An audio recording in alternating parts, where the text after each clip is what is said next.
현대 과정 철학자로 잘 알려진 화이트 헤드라고 하는 분이 계신데요. 그분은 현대는 하나님을 잃어버렸으며 그래서 하나님을 다시 찾고 있다고 하는 말을 했습니다. 여러분 어떻습니까? 현대인들은 하나님을 잃어버리고 있고 그리고 지금 하나님을 다시 찾고 있는다고 합니다. 왜 현대인들이 하나님을 잃어버렸습니까?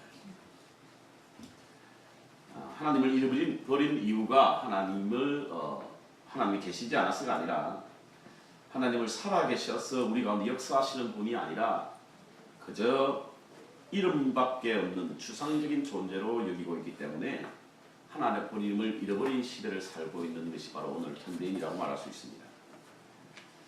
우리가 하나님에 대하여 아무리 훌륭한 언어로 설명을 하고 그리고 잘 묘사한다고 할지라도 우리의 영혼 깊은 곳에서 하나님을 구체적으로 체험하지 못한다고 한다면 우리는 그저 하나님을 추상적 개념에 불과할 뿐인 것입니다.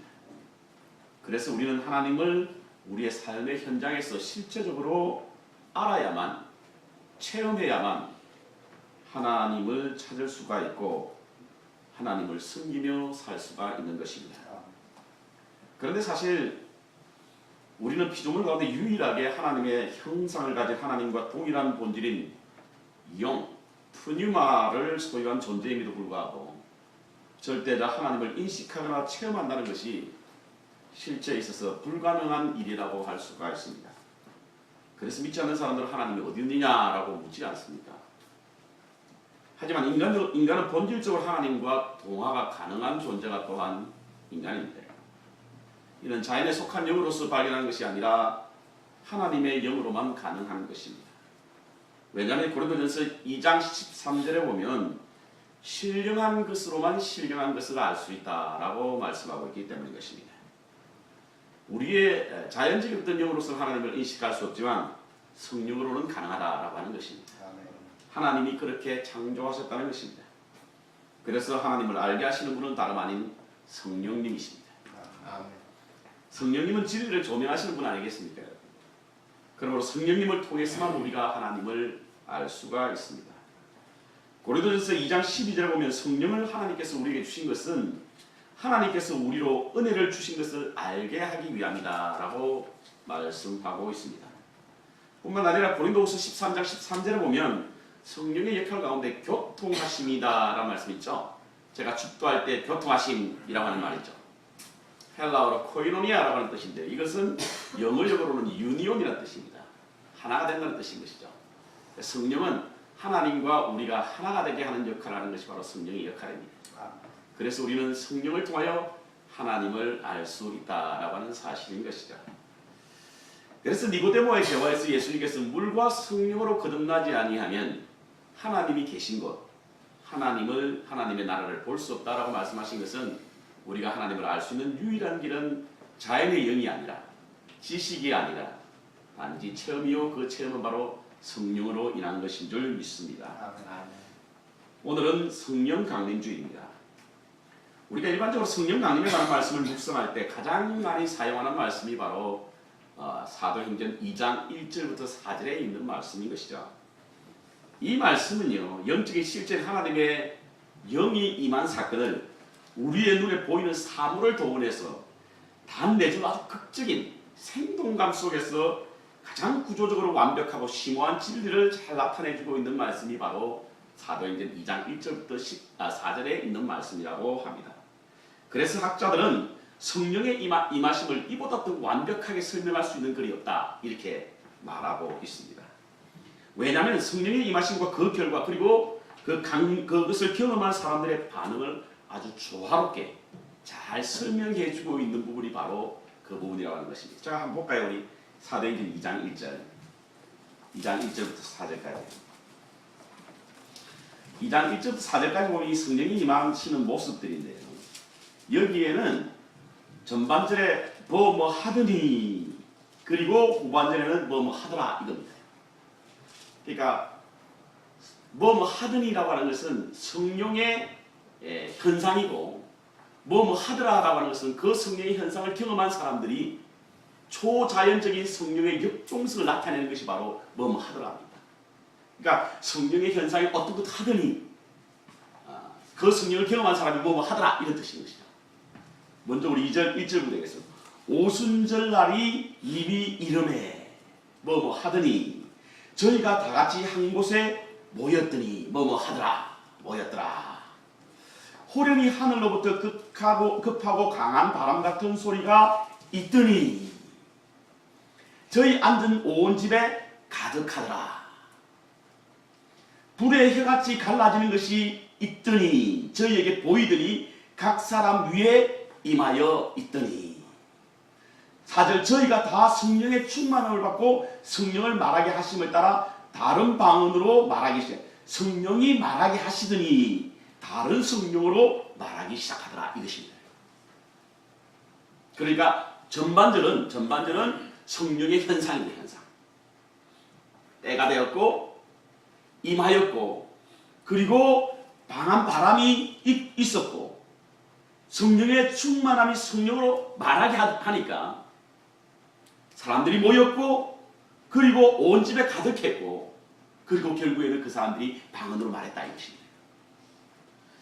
참 조화롭게 잘 말씀하고 있지 않습니까? 심오한 진리가 바로 여기에 있습니다. 성령이 그렇습니다. 성령이 우리에게 나타나면요, 우리에게 임하면 그 성령의 현상을 따라 우리에게 초월적인 역동성이 발견하게 됩니다. 초대교회가 그랬습니다. 초대교회가. 여러분, 초대교회는요, 제자들을 우리 한번 보십시오. 오늘 우리가 읽지 않았지만 2장 4절, 5절부터 나오는 모습을 보면요, 제자들이 그 이전의 모습과 사뭇 다릅니다. 사도행전 1장 한번 보실까요? 사도행전 1장에는 마치 어린아이가 어머니의 치마폭을 붙잡고 있듯 우리 주님이 떠나는 모습을 가지고 굉장히 불안해하며 시글거리고 응습 부리는 듯한 모습들이 바로 제자들의 모습입니다. 그래서 주님이 떠난 자리에 하늘을 하염없이 쳐다보고 있었던 사람들이 바로 제자들 아닙니까? 그런데 오늘 2장 1절부터 4절이 지난 이후에 5절을 한번 보십시오. 5절 이후의 제자들의 모습은요, 그냥 평범한 제자들이 아니었습니다. 담대하게 복음을 불같이 전하는 사도가 되었고요. 본문에도 나와 있지만 그 제자들은 많은 표적과 기사를 나타내므로 사람들이 두려워하는 존재가 되었습니다. 스데반과 같은 모습은요, 천사와 같은 모습으로 자기에게 돌을 던지는 사람을 향하여 기도했던 사람이 바로 성령의 임재를 경험했던 사람들이에요. 이렇듯 성령은 우리에게 임하게 될 때에 그 성령을 경험한 사람들은 반드시 초자연적인 역사를 나타내게 되는 것입니다. 성령의 역동성이 바로 그게 있는 겁니다. 그래서 성령을 받는 것은 그리스도에게 참 중요합니다. 성령은 무엇보다도 하나님을 알게 하시는 그런 어떤 신비가 있기 때문에 우리가 성령을 경험한 사람들은 하나님의 살아계심을 찬양하고 찬미할 수 있는 것입니다. 스데반이요, 돌을 던지는 그 사람들이 향해 기도할 수 있는 것은 어떻게 때문인지 아십니까, 여러분? 사도행전을 보면 스데반이 성령에 충만하였고 성령에 충만했기 때문에 하나님을 보았다. 주님이 하나님의 우편에 앉아 계신 것을 보았답니다.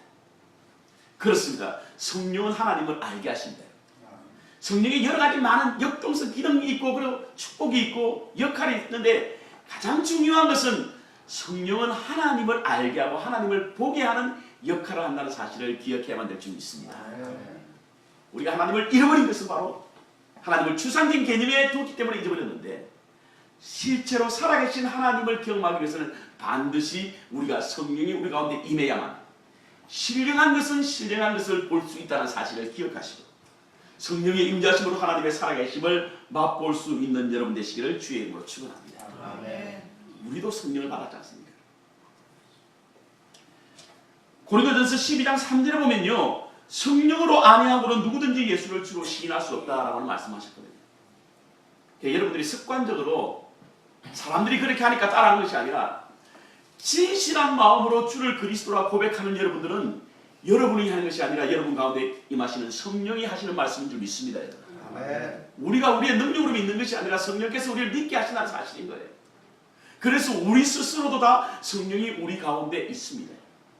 그래서 사도 바울 선생은 고린도 교회를 향하여 말했지 않습니까? 너희가 하나님의 거룩한 성전인 것과 하나님의 영이 너희 가운데 임함을 알지 못하느냐. 보십시오. 고린도 교회는 하나님의 은사를 너무 많이 받은 교회입니다.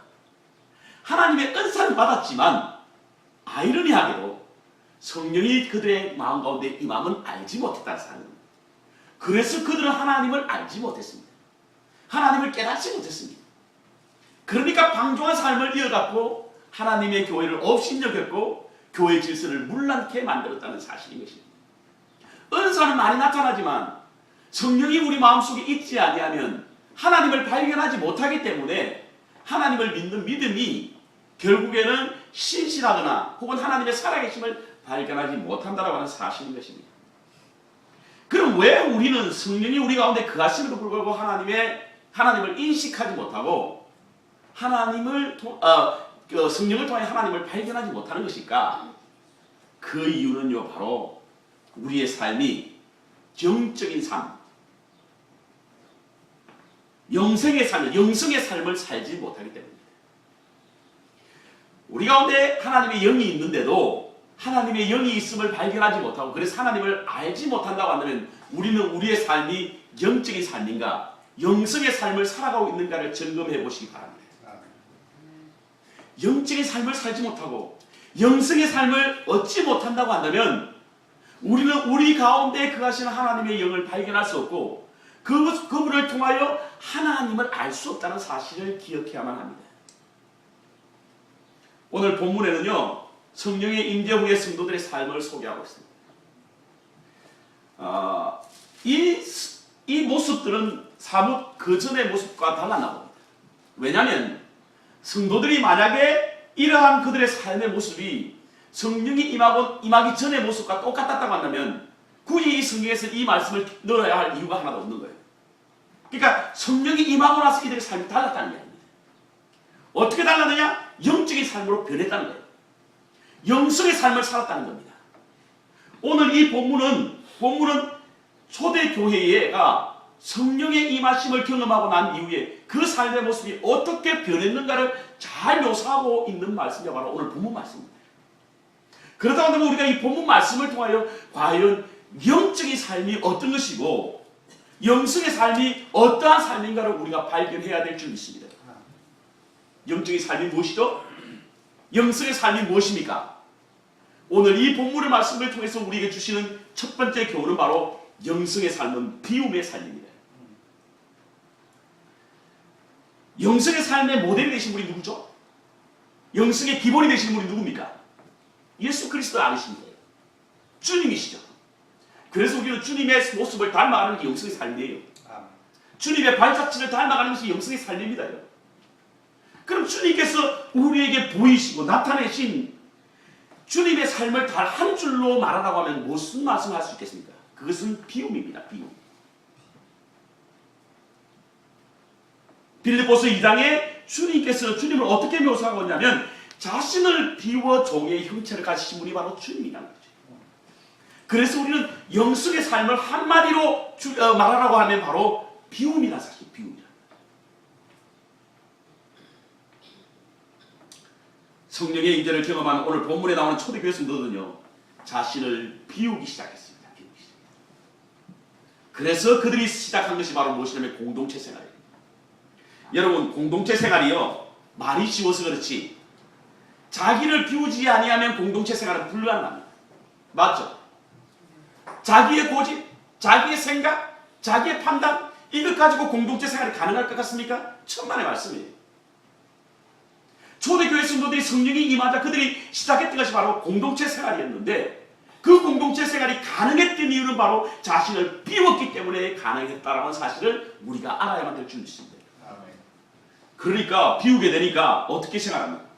비우고 모든 물건을 서로 통용하고 재산과 소유를 팔아 각 사람의 필요를 나누어줘.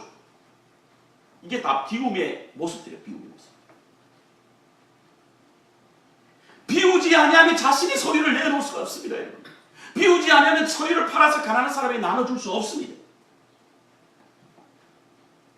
가득 채우고는 맑은 영성, 깨끗한 영성 생활을 할 수가 없는 것이죠. 진정한 영성의 본질은요, 소원성취나 기복신앙이거나 혹은 은사 추구가 아니라 헌신과 섬김과 나눔이라는 사실을 우리가 기억해야 될 줄 믿습니다. 초대교회 공동체가 바로 이러한 일들을 시작했다는 거예요.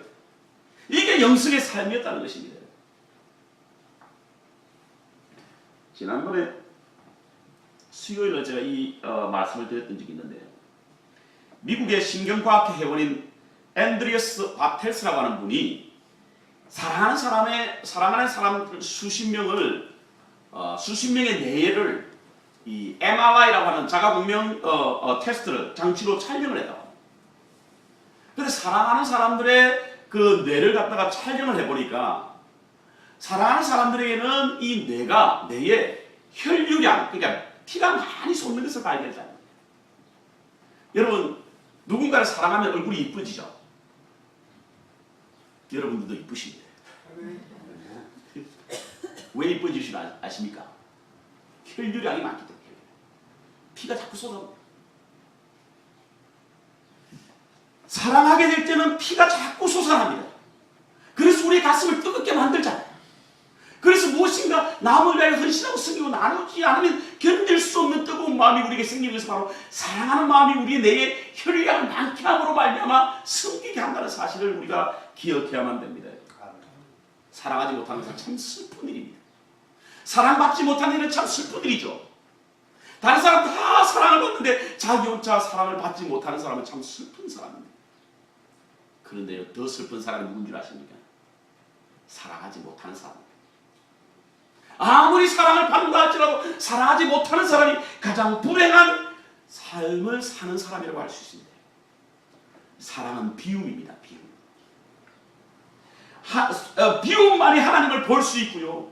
비움만이 성령의 삶을 살 수 있다는 사실을 우리가 기억해야만 될 줄 믿습니다. 제가 작년에 대장내시경을 4개월에 걸쳐서 불가피하게 2번이나 했습니다. 아마 이 아시는 분은 아실 텐데, 대장내시경이 굉장히 고통스러운 거 아시죠? 주일날 아침에 강단에서 드리기는 좀 불편한 말입니다만, 이 화장실을 그냥 밤새 다녀야 하는 게 이게 대장내시경에 준비하는 과정입니다. 그럼 왜 그렇게 화장실을 다닙니까? 비우기예요, 비우기. 대장내시경 검사를 하는 사람들은요, 씨 있는 과일도 먹지 말아요. 왜? 씨 있는 과일을 먹어서 그 씨가 대장에 들어가게 되면 안 보인다는 거야, 안 보인다. 그리고 이 씨가 대장에 딱 붙어가 떨어지지 않는다며. 아무리 비워도 씨는 딱 붙어 있는데. 그래서 그것을 먹지 말라 합니다. 왜? 잘 보이기 위해서. 비워야만 잘 보입니다. 주님께서는 우리에게 비움의 삶을 보이셨는데 그것은 바로 하나님을 잘 보시기 위하여 비웠다는 사실을 우리가 기억해야만 될 줄 믿습니다. 하나님이 주시는 풍성한 삶의 열매도 바로 비움에서 시작됩니다. 갈라디아서 5장에 9가지 승리의 열매가 있죠. 사랑과 희락과 화평과 오래 참음과 자비와 양선과 충성과 온유와 절제. 이것들이요, 비움이 없이 가능한 것이 하나도 없습니다. 비우지 않고는 맺을 수 있는 열매가 하나도 없어요. 그래서 우리가 비워야만 성령의 열매를 맺을 수가 있고 비워야만 하나님을 볼 수가 있다는 사실인 거예요. 농사를 짓는 사람들은요, 논에 있어서 농사를 지을 때 가장 필요한 것이 비라고 그러죠. 그런데요, 비가요 사시사철 있어가지고 그 농사가 잘 되지 않습니다. 맞죠? 비가 물이 있어야 할 때가 있고 비워야 할 때가 있지 않습니까? 나락을 뺄 때 좀 되면 물이 없어야 되죠. 그러니까 별을 뺄 때까지도 비가 있으면 조금만 폭풍해도 그 별은 날아가 버리고 맙니다. 마찬가지입니다.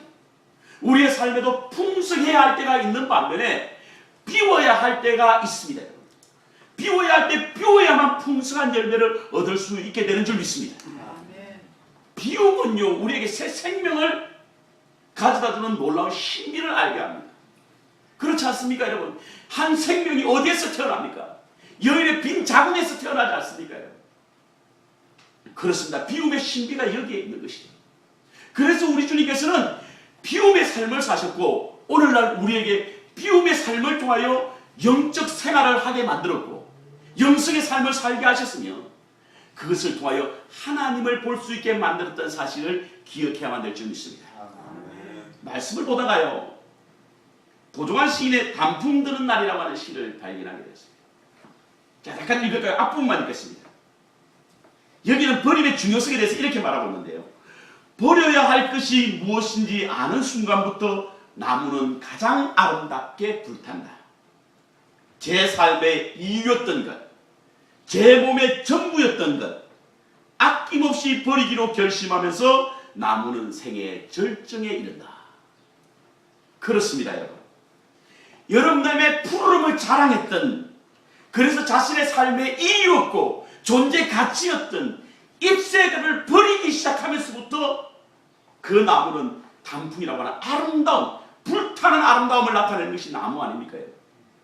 우리가 새벽기도 시간에 수가성의 여인을 통해서 우리는 버림의 소중함을 알았습니다. 비움의 소중함을 알았습니다. 그는 주님을 만나고 난 이후에 그의 삶의 욕망을 채워줬던 도구, 그가 가졌던 물동이를 버렸다라고 성경을 기록하고 있는데요. 그가 버렸을 때에 그리스도가, 예수님이 그리스도임을 알게 되었고 발견하게 되었고 그리고 전하게 되었을 때 이 여인은 그 생애에서 가장 아름다운 날을 보냈다는 사실을 우리가 기억해야 될 줄 믿습니다. 아멘. 세상 사람들은 소유할 때 아름다운 것처럼 보일지 몰라도 우리 주님께서는 버릴 때, 비울 때 아름다운 모습을 나타낸다는 사실을 우리는 소중히 여겨야 될 줄 믿습니다. 여러분, 소중한 것을 담을 수 있도록 소중한 것이 아닌 것을 비워야 할 줄 믿습니다. 영원한 것을 담기 위해서 영원하지 않는 것을 버려야만 영혼을 담을 수 있다는 사실을 기억해야 됩니다. 그것이 영적 생활의 첫걸음입니다. 우리 교회가 지금 바자회를 하고 있습니다. 여러분, 바자회 신앙을 우리가 제대로 이해해야 될 줄 믿습니다. 교회에서 바자회는 장사가 아니에요. 그렇죠? 장사 아닙니다. 자기의 소유를 팔아 가난한 사람이 나눠주는 것이 바로 바자회예요. 그래서 우리는 이러한 바자회 정신이 있어야만 바자회를 제대로 하는 것입니다. 비움을 실천하는 거예요. 비웠잖아요. 여러분, 장롱에 있는 거 비웠잖아요. 쓰지 않는 거 가져왔지 않습니까? 통용했지 않습니까? 이것이 우리의 영적 생활임을 기억하시고, 이러한 바제 하나마저도 우리가 하나님의 말씀을 조명하고 그곳에 나타난 말씀을 실천한다는 사실을 기억하게 될 때 이 사역은 우리에게 참으로 값지고 보배로운 사역이 될 수 있다는 사실을 기억해야만 합니다. 두 번째로 영적 삶은 바로 체험입니다. 체험. 여러분, 비움은요, 왜 비웁니까? 채우기 위해서 비우는 거예요. 채우지 않고 그냥 비우기만 하면요, 우리의 삶은 고갈될 수밖에 없습니다. 비웠다면 그 자리에 반드시 채우게 될 때에 우리에게 영적 생활을 할 수 있다는 사실인 것입니다. 그것을 하지 못하면, 계속 비우기만 하면요, 우리는 인해 탈진하고 맙니다. 고갈되고 맙니다. 예수님께서는 자신을 비워 종의 형체를 가진 삶을 살았습니다. 그래서 끊임없이 비웠어요. 그런데 비우기만 했습니까? 아닙니다. 채우기도 하셨어요. 요한복음 1장 14절에 보면요, 예수님께서는 은혜와 진리가 충만하였다라고 설명하고 있습니다. 주님은 당신의 헌신과 섬김의 비움의 자리에 은혜와 진리로 충분히 채웠다는 말씀을 우리는 귀담아 들어야 될 줄 믿습니다. 목회자로서 솔직한 고백은요, 저도 간혹은 느끼게 되는 영적 탈진입니다. 정신없이 헌신하고 섬기다 보면 정작 하나님의 은혜와 진리를 추구하고 탐구할 시간을 잊어버리게 됩니다. 그러면 그때 어김없이 찾아오는 것이 무엇이냐면 바로 불평과 원망입니다. 불평과 원망이 왜 생기죠? 하나님이 보이지 않기 때문에 생기는 거예요. 여러분, 아무리 우리의 환경이 나쁘다고 할지라도 하나님만 보이면 불평과 원망하지 않지 않습니까? 근데 불평과 원망을 하는 이유는 하나님이 보이지 않기 때문이거든요. 왜 하나님이 보이지 않죠? 비움만 있기 때문에. 비움만. 비움의 자리에 은혜와 진리로 채우지 아니하면 우리의 비움은 곧 이래 영적 고갈과 탈진이 일어난다는 사실을 기억해야만 됩니다. 산에 오르다 보면요, 산에 오르다 보면 어김없이 바위 틈에서 나오는 생수가 있죠. 그런데 그곳을 지나치는 사람은요, 세 종류의 사람이 있습니다. 그 생수를 보고 그냥 지나치는 사람이 있고, 잠시 거기 쉬었다만 가는 사람이 있고, 어떤 사람은 물 한 바가지만 떠먹고 가는 사람이 있습니다. 그런데 어떤 사람은 페트병을 있는 대로 가져와서 담아가는 사람이 있죠. 교회도 마찬가지입니다. 교회도 교회에 오시는 분들이 수고하고 짐진자들 다 내게로 오라, 내가 너희를 쉬게 하리라 라고 하는 말씀만 묵상하고, 교회는 단지 쉬었다 가는 곳이야 이러고 영생수를 마시지 않고 그냥 가는 사람이 있습니다.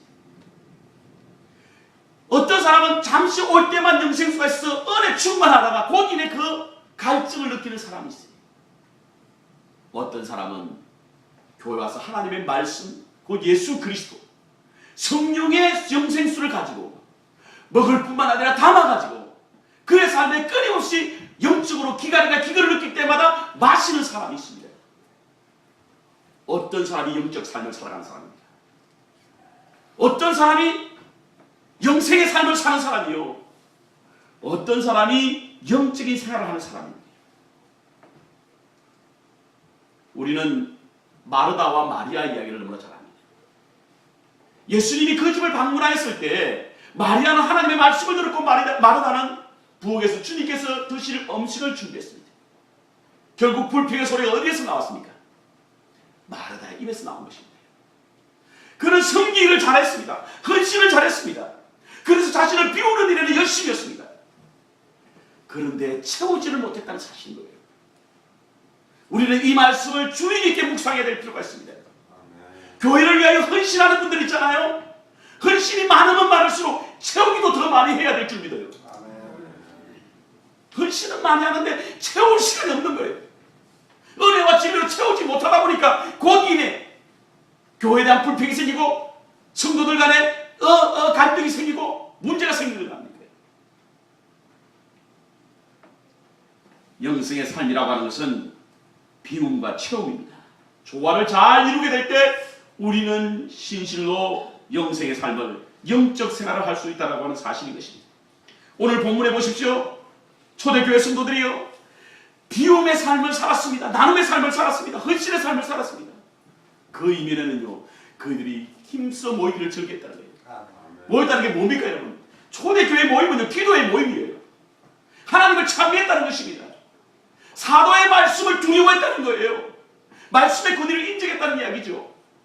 이런 것들은 무엇입니까? 그들이 비움, 섬김을 통하여 헌신을 통하여 비웠던 것을 진리와 은혜로 채웠기 때문에 그들은 영적 생활을 했던 것이고, 그 영적 생활을 통하여 그들은 하나님을 발견하게 되었으니 어떤 두려움도 그에게는 없었고, 성령의 역동성을 발휘함으로 말미암아 초대교회의 새로운 교회의 역사의 흐름에 물줄기를 바꿔놨다는 사실을 우리는 기억해야만 될 줄 믿습니다. 말씀을 마치겠습니다. 기독교의 영성은요, 예수 그리스도의 삶을 오늘 우리의 삶 속에서 재현해내는 제자의 길이고 따름의 길이 바로 기독교의 영성입니다. 예수의 마음을 본받는 일이고 소유하는 일이며 그 마음에 동참하는 것이 바로 기독교의 영성입니다. 그렇다고 한다면 주님이 우리에게 보이신 비움과 채움의 삶을 따라 살아야 될 줄 믿습니다. 이것이 진정한 영성의 삶이요, 그리고 주님의 삶과 인격과 정신을 본받는 일이며 우리의 마음속에 하나님을 발견할 수 있는 일임을 기억해야만 됩니다. 저는 우리 캔스 중앙감리교회 성도들은 추상적인 하나님이 아니라 살아계신 실제적인 하나님을 알고 깨닫고 발견하고 체험할 수 있는 저와 여러분 되시기를 소원합니다. 그러기 위해서는 주님이 사셨던 비움과 체험의 영적 생활, 영성의 삶을 살아야만 됩니다. 이번 한 주도 비움과 체험의 삶을 통하여 하나님을 발견하고 깨닫고 체험하고 경험하는 복된 한 주가 되시는 은혜로운 삶을 사시기를 예수의 이름으로 축원합니다. 아멘.